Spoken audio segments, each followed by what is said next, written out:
अस्सलाम वालेकुम, welcome to my channel. आज मैं आपको बताऊंगा कि चाइना गवर्नमेंट स्कॉलरशिप के लिए डॉक्यूमेंटेशन के लिहाज से कौन कौन से ऐसे डॉक्यूमेंट्स हैं जो हमने कंप्लीट करने होंगे चाइना स्कॉलरशिप पे अप्लाई करने के लिए। Requirements for scholarship. अब इसमें सबसे पहले हमें रिकमेंडेशन लेटर चाहिए होते हैं, जो कि हमें 3 रिकमेंडेशन लेटर की हमें ज़रूरत होती है। कुछ यूनिवर्सिटीज़ जो होती हैं वो 2 रिकमेंडेशन लेटर डिमांड करती हैं और कुछ यूनिवर्सिटी जो होती हैं वो 3 रिकमेंडेशन लेटर की डिमांड करती हैं। और रिकमेंडेशन लेटर होता क्या है? रिकमेंडेशन लेटर एक रिकमेंडेशन होती है जो कि आपके अपने प्रोफेसर ने बना के देनी होती है। मसलन अगर आप किसी यूनिवर्सिटी में पढ़ रहे हैं या किसी यूनिवर्सिटी से पास आउट हो चुके हैं, तो आप जिस प्रोफेसर से पढ़ के आए हैं आप उन्हें कहेंगे, वो आपको रिकमेंडेशन लेटर बना के दे देगा। और इसी तरह आपने कोई से 3 प्रोफेसर से रिकमेंडेशन बनवानी होती है और अपने पास सेव करना होता है इन्हें। नेक्स्ट हम चलते हैं फॉरेनर्स फिज़िकल एग्जामिनेशन फॉर्म होता है, जिसमें हम इसे मेडिकल सर्टिफिकेट भी कहते हैं। इसका लेआउट जो है चाइना गवर्नमेंट स्कॉलरशिप ने दिया हुआ है पूरा, और उन्होंने एक फॉर्म पूरा दिया हुआ है जिसे आपने फिल करना है और किसी भी अच्छे फिजिशियन से आपने वहाँ पे उसकी स्टैंप और सिग्नेचर लेने होते हैं। और इस फॉर्म के ऊपर आपको अपनी एक तस्वीर भी लगानी होती है। तीसरे नंबर पे चलते हैं हम स्टडी प्लान की तरफ। अब यहाँ पे हम क्या देखते हैं कि स्टडी प्लान है क्या चीज़। मतलब कि आपका पूरा प्लान इसके अंदर, स्टडी प्लान में आप सबसे पहले अपना एकेडमिक रिकॉर्ड इसमें ऐड करेंगे। वो करने के बाद आप इसमें अपनी पर्सनैलिटी के बारे में और आप रीज़न टू स्टडी कि आप चाइना क्यों स्टडी करना चाहते हैं या यूनिवर्सिटी क्यों स्टडी करना चाहते हैं। एंड इसके बाद आपके पास नीचे आते हैं आपके सब्जेक्ट कि आप किस सब्जेक्ट में स्टडी करना चाहते हैं। इनके अलावा आप सजेशन भी वहाँ पे लिख सकते हैं। आप ये भी लिख सकते हैं कि अगर मेरा इस सब्जेक्ट में एडमिशन नहीं हो रहा तो सेकंड सब्जेक्ट ये प्रेफर करूँगा, उसे हम स्टडी प्लान कहते हैं। इंशाल्लाह इन जितने भी डिटेल हम यहाँ पे डिस्कस करेंगे, इन सब का सैम्पल मैं शेयर करता जाऊँगा। मोटिवेशन लेटर्स आपको चाहिए होता है, जो आपने मोटिवेशन लेटर आपने बनाना होता है। ये आपने मोटिवेशन इसके अंदर अपनी ज़ाहिर करनी होती हैं कि आप मोटिवेट हुए हो वहाँ पे स्टडी करने के लिए, क्यों हुए हो, वहाँ पे क्या क्या चीज़ आपको अच्छी लगी है, मैं यूनिवर्सिटी आपको कैसी लगी है। इस तरह से मोटिवेशन लेटर आपको बनाना होगा। और आगे हमारे पास इंग्लिश प्रोफिशिएंसी सर्टिफिकेट। अब ये ज़रूरी होता है। अब कुछ यूनिवर्सिटी ऐसी होती हैं जो आइल्स मांगती हैं। अब आइल्स की जगह आप इंग्लिश प्रोफिशिएंसी सर्टिफिकेट भी अपलोड कर सकते हैं। ये उसका अल्टरनेट यूज़ है। मतलब कि आप आइल्स की जगह इंग्लिश प्रोफिशिएंसी सर्टिफिकेट को अपलोड करके अप्लाई कर सकते हैं। और आप ज़रूरी नहीं है कि आप आइल्स करें। अगर आपके पास आइल्स ऑलरेडी है तो आप वहाँ पे वो अपलोड कर सकते हैं, तो आपको इंग्लिश प्रोफिशिएंसी की ज़रूरत नहीं पड़ती। आगे है एक्सेप्टेंस लेटर हमारे पास। एक्सेप्टेंस लेटर क्या है? ये एक्सेप्टेंस लेटर वो लेटर होता है जो चाइना की किसी यूनिवर्सिटी के प्रोफेसर ने आपको दिया होता है। वो आपको एज ए स्टूडेंट एक्सेप्ट कर चुका होता है, फिर आपको एक एक्सेप्टेंस लेटर जारी कर देता है। वो ये तो है, हम उसे कहेंगे कि एक्स्ट्रा में आ जाती हैं चीज़ें, मगर अगर आपके पास एक्सेप्टेंस लेटर आ जाता है तो आपके स्कॉलरशिप के चांसेस बढ़ जाते हैं। और ये एक्सेप्टेंस लेटर ज़्यादातर जो MS, MPhil और डॉक्टरेट प्रोग्राम के स्टूडेंट के लिए ज़रूरी है। और अगर ना भी हो अप्लाई तो फिर भी करें। अल्टरनेट किसी सुपरवाइज़र के अंडर आपका एडमिशन हो जाता है, फिर आप वहाँ स्टडी कर सकते हैं।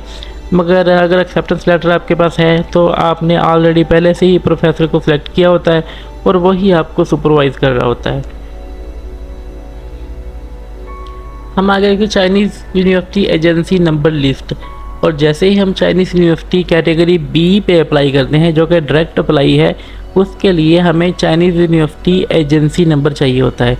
इसकी लिस्ट भी मैं आपको शेयर कर दूंगा। चाइना की बहुत सारी यूनिवर्सिटीज़ हैं जिनके एजेंसी नंबर हैं, वो मैं पूरी की पूरी PDF लिस्ट आपके साथ शेयर कर दूंगा। फिर आते हैं CSE स्कॉलरशिप ऑनलाइन एप्लीकेशंस।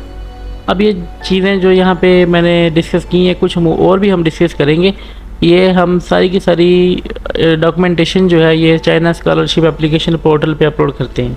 फिर वहाँ से एक एप्लीकेशन डाउनलोड होती है जिसे हम कहते हैं कि स्कॉलरशिप ऑनलाइन एप्लीकेशन है। वो यूनिवर्सिटी ऑनलाइन एप्लीकेशन है और आपको चाइना गवर्नमेंट स्कॉलरशिप की वेबसाइट पे भी और आपको यूनिवर्सिटी की वेबसाइट, जिस यूनिवर्सिटी में आप स्टडी करना चाहते हैं, इन दोनों की वेबसाइट पे आपने एक ही साथ अप्लाई करना होता है। यहाँ पे नोटरी अटेस्टेशंस के बारे में भी ज़रूरी है कि चाइना वाले आपसे कहते हैं कि नोटराइज कापी अपलोड करें। अगर आपका ट्रांसक्रिप्ट है, डिग्री है, इनकी आप कॉपीज़ करवाएं और आप कॉपीज़ करवाने के बाद आप इन्हें आप इन्हें नोटरी वकील से नोटराइज करवाएं, मीन क्या अटेस्टेड करवाएं एक वकील से जो कि पब्लिक नोटरी वकील होता है उससे। फिर नेक्स्ट हमारे पास है रिसर्च पेपर टॉपिक्स। अगर आपके रिसर्च पेपर पब्लिश हुए हैं तो आप उनकी लिस्ट बनाएंगे जिसमें सिर्फ टॉपिक होंगे, वो आप साथ अटैच करेंगे। नेक्स्ट पे रिसर्च प्रपोज़ल है, ये ज़रूरी है और ये बहुत ही ज़्यादा ज़रूरी है इसके लिए। इससे यही डिपेंड करता है कि आपका स्कॉलरशिप एक्सेप्ट होता है या नहीं होता। अगर आपका प्रपोज़ल अच्छा हुआ, बगैर प्लेजरिज्म के हुआ, तो आपका वो प्रपोज़ल सिलेक्ट हो जाएगा और इससे चांसेस आपके बढ़ जाते हैं स्कॉलरशिप के। और प्रपोज़ल कैसे बनाना है ये सारी चीज़ें इंशाल्लाह मैं आपको जल्दी बता दूंगा। सीवी फॉर्मेट है, आपने अपनी सीवी इंटरनेशनल फॉर्मेट को यूज़ करते हुए बनानी होती है। इसमें एक ऐसा फॉर्मेट है जिसमें हम लेफ़्ट साइड पे तो अपनी डिटेल लिखते हैं, मतलब पर्सनल डिटेल लिखते हैं, तस्वीर, इमेज वगैरह, इसमें पिक्चर आ गई और फ़ोन नंबर वगैरह, एड्रेस, पासपोर्ट नंबर वगैरह आ गए। और अगर हम इसके राइट साइड पे देखें फॉर्मेट के तो हम वहाँ पे एकेडमिक लिखेंगे, अचीवमेंट लिखेंगे और स्किल्स लिखेंगे। ये चीज़ें सारी हम राइट साइड पे लिखेंगे। इस तरह ये सीवी का फॉर्मेट होता है। पासपोर्ट कॉपीज़ आपको चाहिए होती हैं। पासपोर्ट की पासपोर्ट कॉपी से मुराद है कि आपको पासपोर्ट की तस्वीर चाहिए होती है अपलोड करने के लिए वेबसाइट पे, और अपना पासपोर्ट बनवा लें ताकि बाद में मुश्किलात का सामना न करना पड़े। तो फिर जब आपकी सिलेक्शन हो जाती है तो चाइना यूनिवर्सिटी आपके लिए चाइनीज़ स्टूडेंट वीज़ा भेजती है। वो वीज़े को यूज़ करते हुए आप चाइना जा सकते हैं और वहाँ स्टडी कर सकते हैं। एक्सपीरियंस सर्टिफिकेट और अचीवमेंट, अगर आपका कोई एक्सपीरियंस सर्टिफिकेट है तो आप एक्स्ट्रा में अपलोड कर देंगे। अगर आपकी अचीवमेंट है, कोई सर्टिफिकेट्स वगैरह हैं तो आप वहाँ पे एक्स्ट्रा में अपलोड कर देंगे। पुलिस क्लियरेंस सर्टिफिकेट यहाँ पे आ जाता है हमारे पास कि ये सर्टिफिकेट आपको पुलिस खिदमत सेंटर से मिलेगा।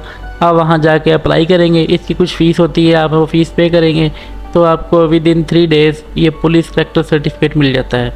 और ये वो सर्टिफिकेट होता है जिसमें लिखा होता है कि आपके ऊपर कोई केस वगैरह नहीं है, आप क्लियर हैं।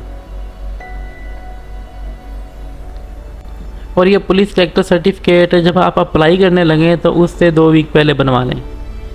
और police collector certificate, police clearance certificate जो होता है ये 6 मंथ के लिए वैलिड होता है।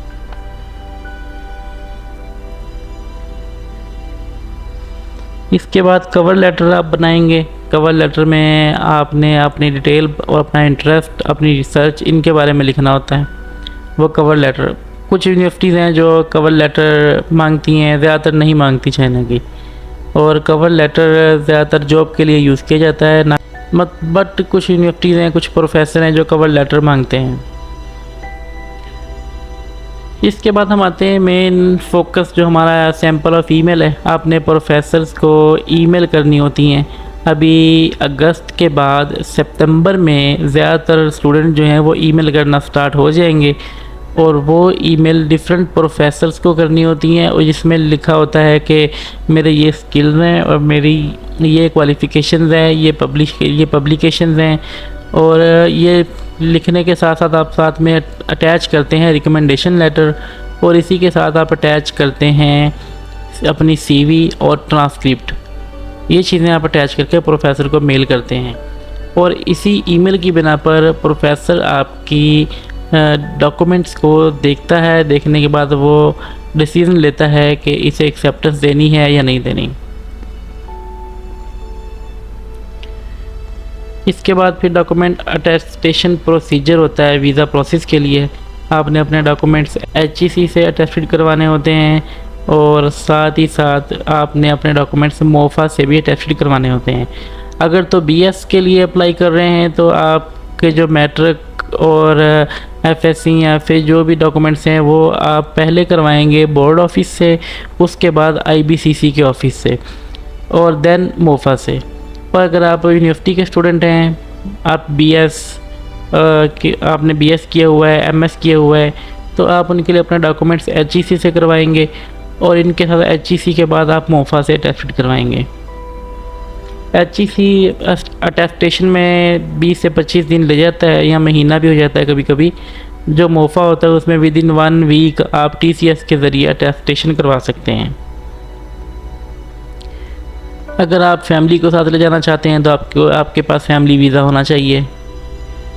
और लेटर ऑफ इंटरेस्ट आप बनाते हैं कि आपका इंटरेस्ट किस चीज़ में है, वो लेटर, ये भी कोई ज़रूरी नहीं है, मगर अगर आप इसे बना लें प्रोफेसर को सेंड करने के लिए तो वो बेहतर है। HEC ऑनलाइन डिग्री अटेस्टेशन जो मैंने आपको बता दिया है कि डिग्री HEC से हम अटेस्टेशन कराते हैं हायर एजुकेशन डिपार्टमेंट से, हायर एजुकेशन कमीशन से। और कलेक्टर सर्टिफिकेट अपने यूनिवर्सिटी से, जिस यूनिवर्सिटी में पढ़ के आए हैं आप वहाँ से बनवा सकते हैं। इसके अलावा इंटर्नशिप अगर आपने कोई की है, फाइनल रिपोर्ट वगैरह है तो आप वो लगा सकते हैं। जैसे कि ये बैंकिंग वाले स्टूडेंट जो होते हैं ये इंटर्नशिप करते हैं, तो इस तरह और भी स्टूडेंट या जो इंटर्नशिप करते हैं वो सारी रिपोर्ट अटैच कर सकते हैं। डॉक्यूमेंट्स ये सारे रिक्वायर्ड होते हैं चाइना वीज़ा के लिए। HEC ट्रैवल ग्रांट है, IELTS आ जाती है। मैंने जैसे कि बताया कि आप IELTS की जगह अगर इंग्लिश प्रोफिशिएंसी सर्टिफिकेट भी अटैच कर दें तो वो एक्सेप्टेबल है। फिर आते हैं हमारे पास स्कॉलरशिप इंटरव्यूज़ क्वेश्चंस। ये क्वेश्चंस आपको नेट से इजीली मिल जाएंगे या फिर ऐसे स्टूडेंट जिन्होंने ऑलरेडी इंटरव्यू दिया होता है उन स्टूडेंट से आप पूछ सकते हैं कि कौन कौन से क्वेश्चन पूछे गए हैं, किस तरह से पूछे गए हैं। मैं खुद तकरीबन कोई 10-15 दफ़ा ऑनलाइन इंटरव्यू दे चुका हूँ, तो इसमें जो क्वेश्चन पूछे जाते हैं इंशाल्लाह मैं आपको वो बता दूंगा कौन कौन से पूछे जाते हैं। मेरी टोटल ऑल रिक्वायरमेंट्स थी जो मैंने आपको बताई, और इन रिक्वायरमेंट्स को अब आप कंप्लीट करें, अपनी एप्लीकेशन कंप्लीट करें, और जैसे ही पोर्टल ओपन हो एप्लीकेशन अप्लाई के लिए आप अप्लाई करें, इंटरव्यू दें, और इसके बाद स्कॉलरशिप जो फाइनल डिसीजन देता है, जो लिस्ट लगती है वो जुलाई में या अगस्त में फाइनलाइज लिस्ट लग जाती है। फिर सितंबर में या अक्टूबर में आपको इनटेक करना पड़ता है, वो आपको बुला लेते हैं।